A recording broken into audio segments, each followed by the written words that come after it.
Since 2011, the mountains of North Carolina have been home to the longest running hill climb in the southeast USA.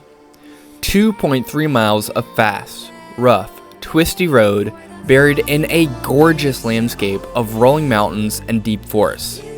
Each year, nearly 100 drivers take on the challenge that is known as the Chasing the Dragon hill climb. This will be my personal 7th running of the Dragon, having attended every year since 2018. But this year, there's a small twist.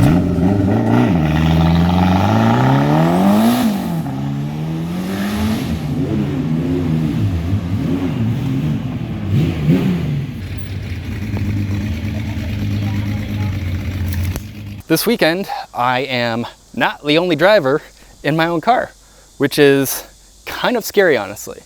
BRZ Seth, if you remember from the Norton video, had head gasket issues the whole time at Norton. We put a head gasket in his car overnight at Norton. It made like another 5 or 6 runs, blew the head gasket again. He took it home, went through everything, put a new head gasket in. I think it did 2 pulls on the dyno, and it blew the head gasket again. So there's something really wrong with his motor setup right now. We don't really know what.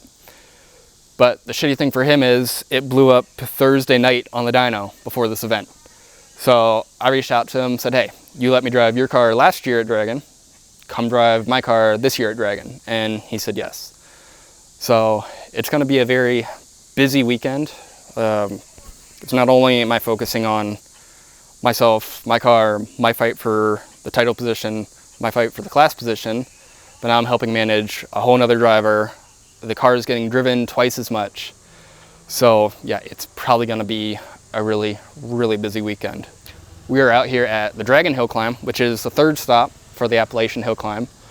This is honestly my favorite course in like the whole series. The course is fast, it's a good momentum course, it suits me, it suits the car.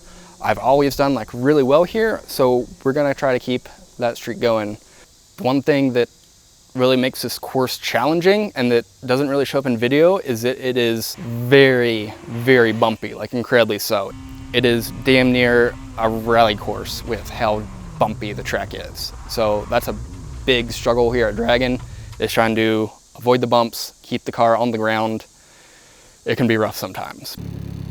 Not going to lie, handing my car off to someone else was a really tough experience, especially at a challenging hill like Dragon. Offs here are not forgiving, being surrounded by steep rock embankments and unyielding guardrails.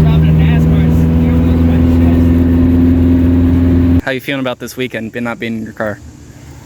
A little depressed. Yeah, it may not be a super sweet K-swap supercharged BRZ, but Seth definitely had some issues coming to grips with my car.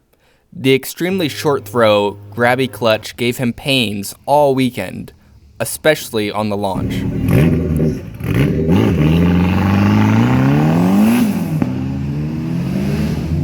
First runs of the weekend went off without a hitch, and quickly we realized how much effort co-driving a car at this event would be. While one person made their run and then returned down the mountain, the other would have to be ready to hop directly into the car and get back in line. Minimal time to check the car over or refuel. And of course, burnouts are allowed at Dragon. So you are damn right I laid out the gnarliest burnouts I could.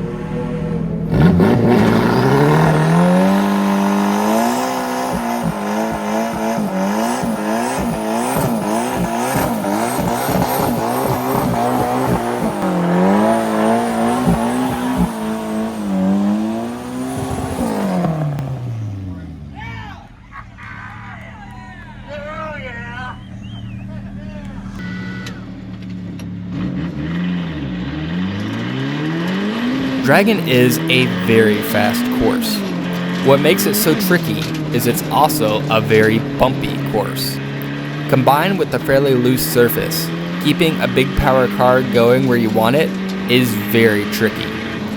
Steering inputs have to be precise, quick, and always ready to countersteer, and your direction is dictated just as much with the throttle as the steering wheel. This is a track that demands your full attention at all times. And how was Seth managing? That sounded good. Well, once he got a few runs in the car, he seemed to be enjoying it. So Seth, you've had the car for 2 runs. How was it? I already broke what I wanted to do. They're 119. Hell yeah. But right on schedule for Dragon, we got afternoon rain showers, which is pretty normal for this location, buried in the Appalachian Mountains of North Carolina. At Dragon, it's never a question of if it'll rain, just when it rains. We both did some wet runs, but obviously any moisture on this course would slow us down a great deal. This was more to have fun than to try and set a record.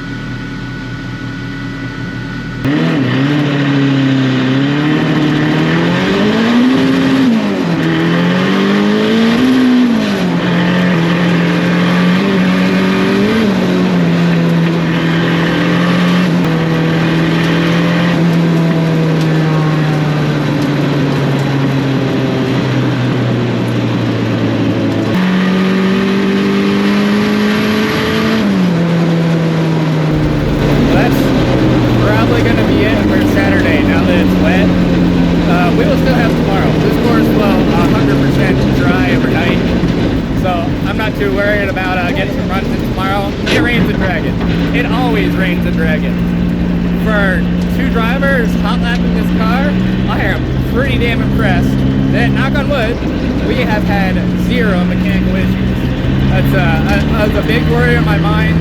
We've been getting through day 1 with absolutely nothing.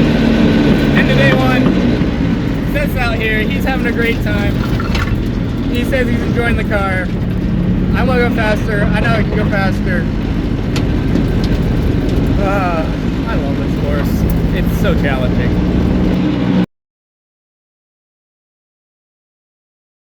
Sunday dawned with good weather, and Seth found himself in serious contention for the 3rd step on the podium. 116, baby! 116? Hell yeah! Hell yeah! We got this thing on podium twice! Let's fucking go! Hell yeah! You're 1666. He's 16. Oh. Like what the fuck? Fucking 600th of a second. Oh, you were so hyped too. I figured he went faster too if everybody was going faster. 600th though. You still got some runs. You can catch that easy. You're closing the gap. Gap is closed. Double podium in this Miata. You can do it. I got faith in you. What did Cody run? Seeing how he was so close, I convinced Seth to try out the high boost setting, something he had shied away from all weekend. How did that go? Well, I'll let him tell you his feelings on that.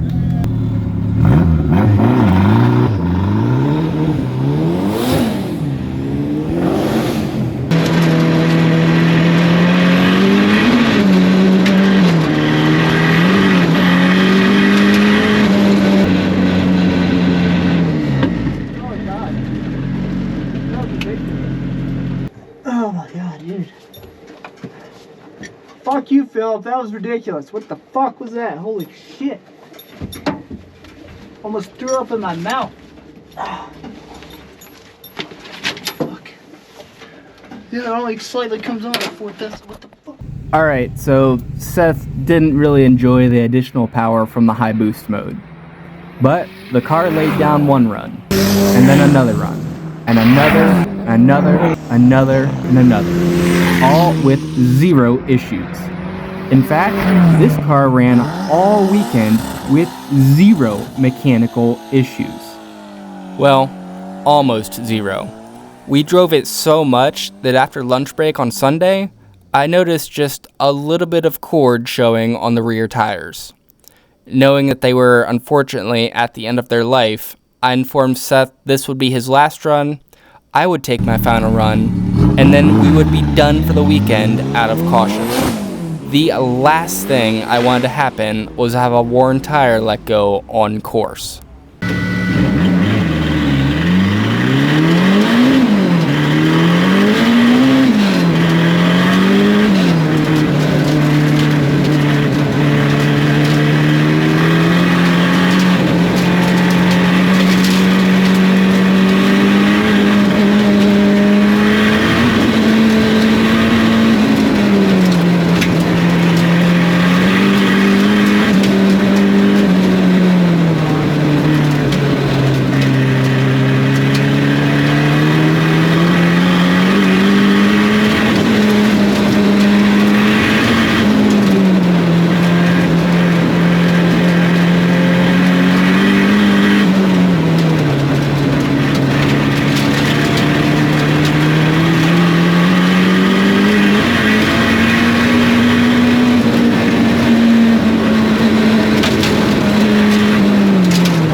Yeah, that run was as on the edge as it gets, trimmed grass and all.